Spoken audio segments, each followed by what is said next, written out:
श्योपुर जिले के सासनगांव में उस समय भावनात्मक माहौल बन गया जब पूर्व मुख्यमंत्री जयराम ठाकुर उस महिला के घर पहुंचे जिसकी हाल ही में युवक द्वारा हत्या की गई थी। जयराम ठाकुर ने पीड़ित परिवार से मुलाकात कर संवेदनाएं व्यक्त की और विशेष रूप से मृतका के दिव्यांग बेटे गोलू से मिलकर उन्हें ढांढस बंधाया।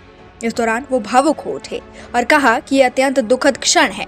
गोलू मासूम है और दिव्यांग भी। उसकी मां ही उसके जीवन का एकमात्र सहारा थी, लेकिन अब वो भी नहीं रही है। ये क्षण निशब्द कर देने वाले हैं।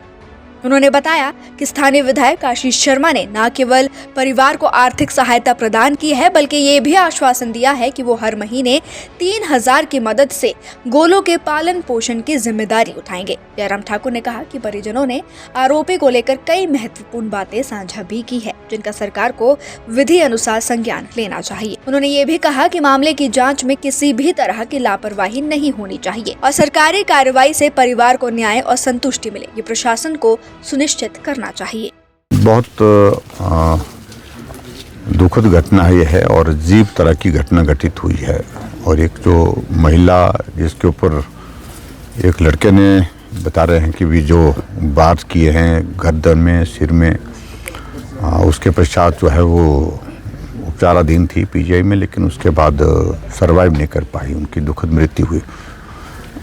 और हम परिवारजनों को मिलने के लिए आए थे और सबसे बड़ी पीड़ा का विषय है कि परिवार में एक बेटा जो है बेटा जो है वो भी बहुत ज़्यादा अभी उम्र में भी छोटा है, लेकिन दिव्यांग है साथ में। वो एक चिंता का विषय सब लोगों के लिए, परिवारजनों के लिए है कि उसका बेटे का ख्याल माँ रखती थी, वही संभालती थी, वही सारी चिंता करती थी। अब आगे आने वाले समय में किस प्रकार से उस बेटे का पालन पोषण हो पाएगा, ये भी एक बहुत बड़ी चिंता का विषय है। लेकिन ये घटना जो घटित हुई है, इसने सारे इलाके में एक दहशत का एक माहौल खड़ा कर दिया है और कानून व्यवस्था पर भी एक बहुत बड़ा प्रश्न चिन्ह है ये।